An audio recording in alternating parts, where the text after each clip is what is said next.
आज और आप देख रहे हैं राज तक न्यूज। पश्चिमांचल से जुड़ चुके हैं मोहम्मद गाजी साहब, जो स्वदेश भारतीय समाज पार्टी के प्रदेश महासचिव हैं। गाजी साहब, राज तक न्यूज चैनल में आपका स्वागत है। नमस्कार जनाब। गाजी साहब, कह रहा हूँ कि समाजवादी से बड़ा स्वदेश भारतीय समाज पार्टी नहीं है आज के दौर में। जी तो आप जी 12 जी। साल समाजवादी में थे, तो क्या सोच कर चले गए ओम प्रकाश राजभर के साथ, अब चले गए उतनी बड़ी पार्टी छोड़कर? देखिएगा मदन भाई, सबसे बड़ी बात यह है कि पार्टी का बड़ा होना कि छोटा होना कोई बड़ी बात नहीं है। विचारधारा का बड़ा होना और छोटा होना बड़ी बात है। आज अखिलेश यादव जो है वो अपनी विचारधारा से भटक गए हैं और वो बंद कमरे में बैठकर एसी में जो बात करते हैं। जो हमारे नेता बार बार उनको कहा है कि भाई आप सड़क से लेके विधानसभा में इस 25 करोड़ की आबादी की बात रखने का काम करें, हिंदुस्तान की बात रखने का काम करें। अखिलेश यादव जी उस बात से भटक गए। जब हमने देखा कि ये भटकने लगे और अपने किसी मकसद पर न रहकर केवल चंद लोगों के हाथ में ये पार्टी आ गई, तो हमने सोचा कि आज इस वक्त में जो अल्पसंख्यकों का, पिछड़ों का, वंचितों का, शोषितों की जो बात करते हैं वो कौन करते हैं। तो जब हमने तवज्जो करी, तो तवज्जो करने के बाद हमें ये पता लगा कि आज जो वंचितों के, शोषितों के, अल्पसंख्यकों की जो बात करते हैं वो ओम प्रकाश राजभर जी हैं। इसी वजह से मैंने और मेरी टीम ने जो है देव भारतीय समाज पार्टी को ज्वाइन किया और ओम प्रकाश राजभर जी की विचारधारा जो है और जो पार्टी की विचारधारा है उसे जन जन तक पहुंचाने का काम कर रहे हैं। इसीलिए संगठन यहाँ 2-3 जिलों में बहुत मजबूत हो गया। और खास तौर से सहारनपुर में हमारे बड़े भाई थे सैयद शकील, पूर्व राज्य मंत्री रहे हैं। पिछले 15 दिन पहले उन्होंने ज्वाइनिंग किया था लखनऊ में। हमने उनको ज्वाइनिंग करवाया और उसके बाद जो है क्या नाम है, हमारे एक और दोस्त हैं महंत जी, आनंद महंत जी हैं, उन्होंने भी ज्वाइन किया है सुहेलदेव भारतीय समाज पार्टी। जी, ये बहुत बड़ी उपलब्धि है सहारनपुर के लिए। ये पूर्व राज्य मंत्री सुहेलदेव भारतीय समाज पार्टी के साथ जुड़े हैं और वो पहले समाजवादी के साथ, समाजवादी में रह चुके हैं। एक लंबा सफर उनका भी समाज। जी भाई। गैस साहब, एक बात बोले, जो आपकी बंद कमरे वाली बात, तो बहुत सारे लोग समाजवादी पार्टी के नेता खुद मानते हैं कि आपके समाज में, खास करके मुसलमान समाज का भला सिर्फ समाजवादी में होगा। तो अब तक लोगों को नहीं समझ में आ रहा था, जैसे आप बता रहे हैं। असल में आपसे बताऊं क्या हुआ है भाई, सबसे बड़ी बात जो है वो ये हुई है कि लोगों को धर्म जाति में जब बांटा जाता है तो उनके दिमाग से बहुत सारी जो जरूरतों की चीजें हैं, जैसे बहुत सारी रोजगार की हैं, बहुत सारी आम जीवन जिस तरीके से हम जीते हैं, तो उन चीजों पर जब धर्म पर बात आती है तो उस सब चीजों को बुलाने का जो काम किया वो कांग्रेस ने और समाजवादी ने किया। मैं आपसे बताऊं उन्होंने क्या किया कि जब इस देश, ये मुल्क आजाद हुआ तो भारत में 31% मुसलमान जो है वो नौकरियों में था, 0.1% पर आकर खड़ा हो गया। ये कांग्रेस की देन रही है। फिर उसके बाद जो है मदन भाई, कि समाजवादी ने ऐसा ही किया कि मुसलमानों का भरपूर वोट लिया। नतीजा क्या हुआ कि आजम साहब जो है क्या नाम है, लगभग काफी लंबे समय तक जो है वो जेल में रहे और उन पर एक बहुत छोटे छोटे जो मुकदमे लगाए गए हैं। आप ये देखिएगा, इतना बड़े मुसलमानों के लीडर होने के बावजूद समाजवादी के जो राष्ट्रीय अध्यक्ष हैं वो राष्ट्रीय अध्यक्ष उनकी पैरवी नहीं कर पाए। आप यहाँ से अंदाजा लगाइएगा कि उनके लिए कभी तो दहेज चोरी की बात आ जाती है, कभी बकरी चोरी की बात आ जाती है, कभी किताब चोरी की बात आ जाती है। अफसोस की बात यह रही कि राष्ट्रीय अध्यक्ष होने के बावजूद अपनी पार्टी के और उतनी बड़ी पार्टी होने के बावजूद वो अपने एक बहुत बड़े जो है पदाधिकारी हैं और समाज के साथ उनका बहुत अच्छा जुड़ाव रहा है और एक मुस्लिम लीडर चेहरे की तरह हमेशा समाजवादी उन्हें पेश करती आई है। लेकिन उनकी चाह कर भी वो एक कदम पर मदद नहीं कर पाई। लेकिन ये बात अब पूरे प्रदेश के मुसलमान जान चुके हैं, उनके समझ में बात आ चुकी है कि समाजवादी पार्टी जो है वो धोखा देने का काम करती है और अखिलेश यादव धोखा देने का काम करते हैं।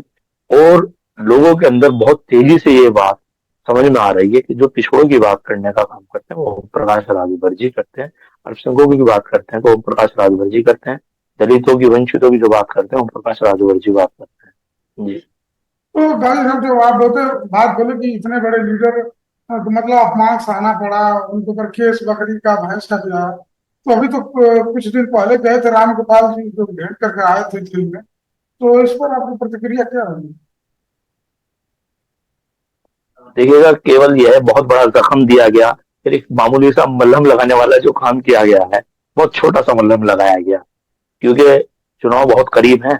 ऐसा ना हो कि मुसलमान वोटर जो है खिसक जाए, और वो खिसक चुका है, मैं आपको बताऊं, खिसक चुका है वो वोटर। अब मुसलमानों के, खासतौर से मुसलमानों की समझ में बात आ गई कि अखिलेश यादव ने उनको जो है बीच रास्ते में छोड़ दिया।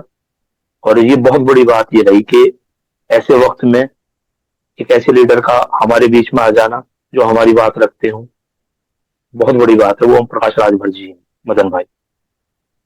तो गाजी साहब का आपके समाज में एक और लीडर है वैसे साहब, वो दावा ठोकते हैं हमेशा कि नहीं, आने वाला समय में मैं ही मुसलमानों का मसीहा बन के भरूंगा, और दावा भी ठोकते हैं। तो उसमें आपको नहीं दिखाई दे रहा है कि वो आने वाले समय में मुसलमानों का भला कर सकते हैं वैसे साहब? ऐसा नहीं आपको लगता है कभी?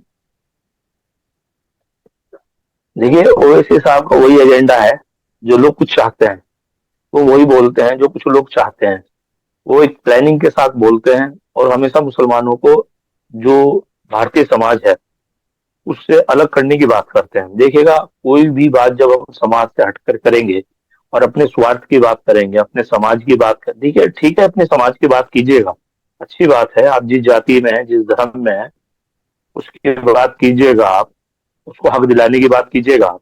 लेकिन मदन भाई सबसे बड़ी बात यह है कि हम भारतीय समाज की तो बात करें।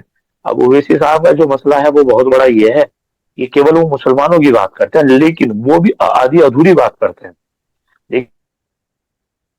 देखिए क्या मुसलमानों के बीच में जाकर ये कह देना कि साहब जो है क्या नाम है, अ, ये जो है मतलब आप इनकी लड़ाई लड़ेंगे, आप इनको हक दिलाने का काम करेंगे, तो ये बेबुनियादी बात है। क्योंकि जमीनी स्तर पर जब आप किसी मसले पर कोई बात ही नहीं करेंगे और आप हकीकत पर कोई तवज्जो नहीं देंगे कि हकीकत क्या है, तो आप समाज को किस साइड लेकर जाएंगे? तो देखिएगा समाज तो, मुसलमान समाज की तो मैं ये बात करता हूँ कि वो भारतीय समाज के साथ जुड़ा हुआ है, और हमेशा वो इस मुल्क को अपना मुल्क मानेगा और मानता रहा है।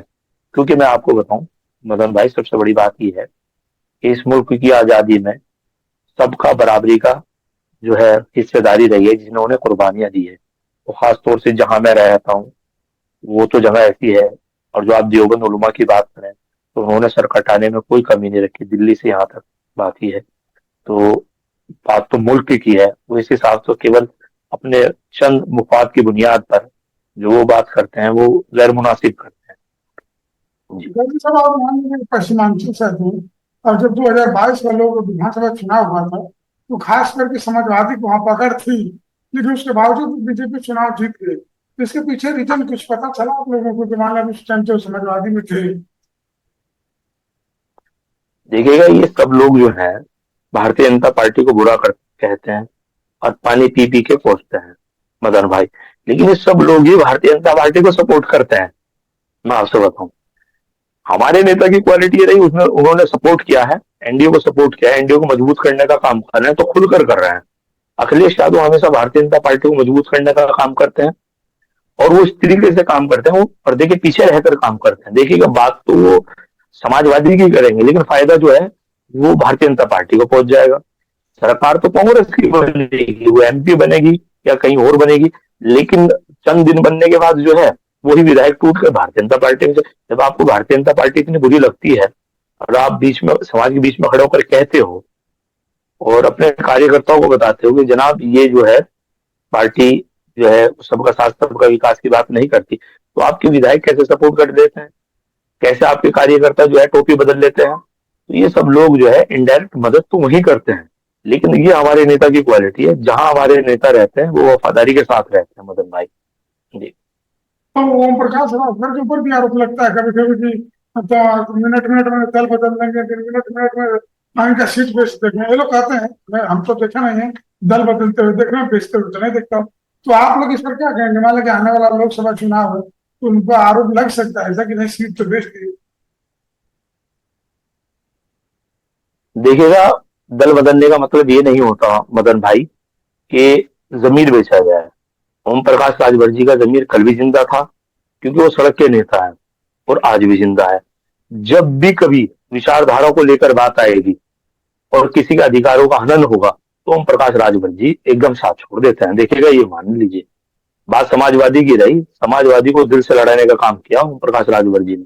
ठीक है, वो ऐसे इस बात को एहसान माने ना माने अखिलेश यादव, लेकिन जब जमीर पर बात आ गई, जब हक दिलाने की बात आई, तो ओम प्रकाश राजभर जी हैं, सड़क पर आकर खड़े हो जाते हैं, अखिलेश यादव इसी में बैठ जाते हैं, मदन भाई। तो बात दल बदलने की नहीं है, बात है साथ छोड़ने की। जब तक आदमी साथ में वादा होता है ना एक दूसरे का साथ देंगे, समाज की बात करेंगे, खड़े होकर सबको हक अधिकार दिलवाने की बात करेंगे, पिछड़ा की करेंगे, अल्पसंख्यक की करेंगे, वंचित की, दलित की, शोषित की, सबकी बात करेंगे।